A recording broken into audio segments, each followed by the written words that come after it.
안녕하세요. 노인 건강을 전문으로 진료하고 있는 76살 가정의학과 전문의 유명환입니다. 오늘 말씀드릴 주제는 다소 민감할 수 있습니다. 하지만 반드시 짚고 넘어가야 할 중요한 문제입니다. 혹시 이런 이야기를 들어보신 적 있으신가요? 할아버지 방에 들어가면 냄새가 좀. 엄마 할머니랑 앉고 싶은데 냄새나. 듣기만 해도 마음이 철렁 내려앉는 말이죠. 사실은 많은 어르신들이 이 문제를 겪고 계십니다. 그런데 아무도 솔직하게 말해주지 않습니다. 가족들도 친구들도 심지어 의료진조차도 조심스럽기 때문입니다. 오늘 이 영상을 클릭하신 여러분은 용기 있는 선택을 하신 겁니다. 이제부터 여러분께 대부분의 어르신들이 놓치고 있는 냄새의 원인과 해결책을 자세히 알려드리겠습니다. 노인 냄새 정말 나이가 들면 나는 걸까요? 먼저 분명히 말씀드립니다. 노인 냄새는 자연스러운 신체 변화의 결과입니다. 여러분 잘못이 아닙니다. 나이가 들면 땀의 양이 줄고 피부에서 분비되는 피지의 성분이 바뀝니다. 특히 노네날이라는 물질이 피부에 쌓이는데 이게 바로 쾌쾌한 냄새의 주범입니다. 그런데 더 큰 문제는 이 냄새가 본인에게는 잘 느껴지지 않는다는 점입니다. 그래서 주변 사람들은 알고 있어도 말을 못하고 어르신 본인은 계속 모른 채 지내는 경우가 많습니다. 한 예로 73세 이정우 할아버지 이야기를 해보겠습니다. 매일 아침 샤워도 하고 옷도 갈아입으시던 분이었습니다. 그런데 어느 날 손주가 이렇게 말했죠. 할아버지, 왜 냄새나요? 그날 이후 이정우 할아버지는 손주가 오면 방에만 계셨습니다. 웃음도 줄고 외출도 꺼리게 되셨죠. 이 문제를 해결하고 다시 손주의 품으로 돌아가신 건 아주 단순한 습관의 변화 덕분이었습니다. 냄새의 90%는 이곳들에서 시작됩니다. 냄새를 없애려면 향수나 탈취제만으로는 부족합니다. 문제는 피부와 분비선입니다.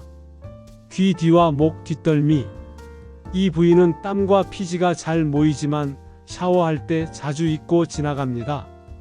겨드랑이와 가슴 밑 주름. 접히는 곳에는 세균이 쉽게 번식합니다. 제대로 닦지 않으면 냄새의 진원이 됩니다. 사타구니와 발가락 사이. 몸의 가장 아래에 있으니 씻기 어렵고 더 잘 말리지 않아 세균이 많습니다. 두피와 머리카락 사이. 머리를 자주 감지 않거나 샴푸를 충분히 헹구지 않으면 피지 냄새가 강하게 남습니다. 이 네 군데만 집중적으로 관리해도 채취의 대부분을 없앨 수 있습니다. 그리고 그 방법은 어렵지 않습니다. 씻는 법도 기술입니다. 먼저 너무 뜨거운 물로 샤워하시면 안 됩니다. 피부의 보호막이 손상되기 때문이죠. 38도 정도의 미지근한 물로 샤워하고 거품이 충분히 나는 비누를 사용하세요.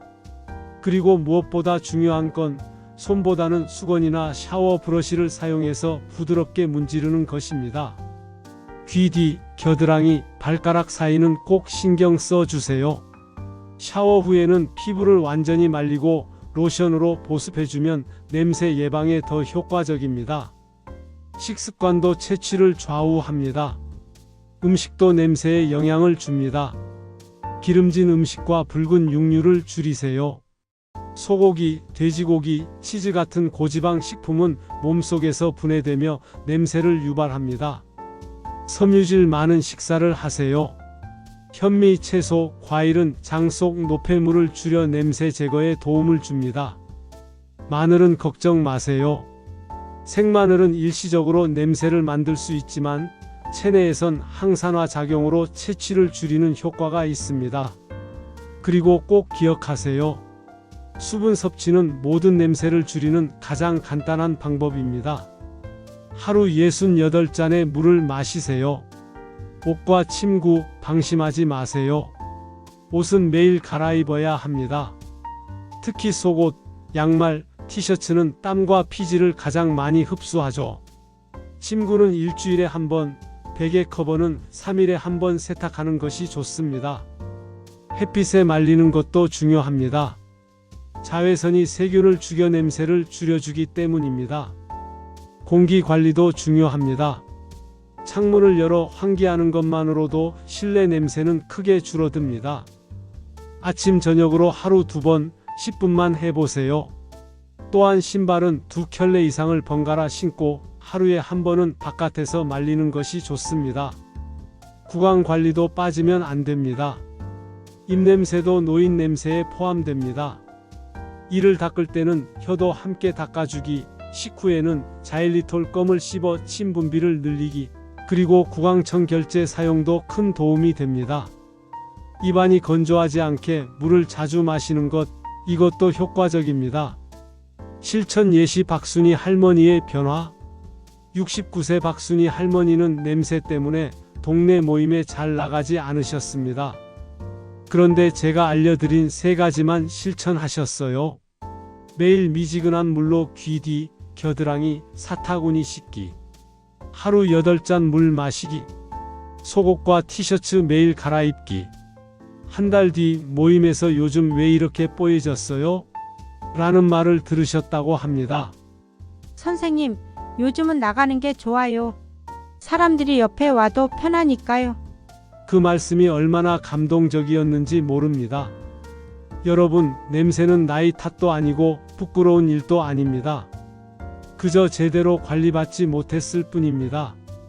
지금부터 바꾸면 됩니다. 오늘 알려드린 내용을 한 가지씩만 실천해 보세요. 일주일만 해도 변화가 느껴질 겁니다. 귀 뒤, 겨드랑이, 사타구니 씻기. 하루 68잔 물 마시기. 속옷과 침구 매일 일주일 단위로 세탁하기. 식이섬유와 수분 많은 음식 먹기. 입안 청결하게 유지하기. 그리고 무엇보다 매일 아침 거울을 보며 자신을 칭찬해 주세요. 오늘도 나는 나를 잘 돌보고 있구나. 여러분의 변화는 가족을 바꾸고 삶을 바꿉니다. 영상이 도움이 되셨다면 좋아요와 구독 꼭 눌러주시고 혼자 계신 분들께도 이 영상을 공유해 주세요. 다음에도 여러분께 꼭 필요한 정보로 찾아뵙겠습니다. 감사합니다.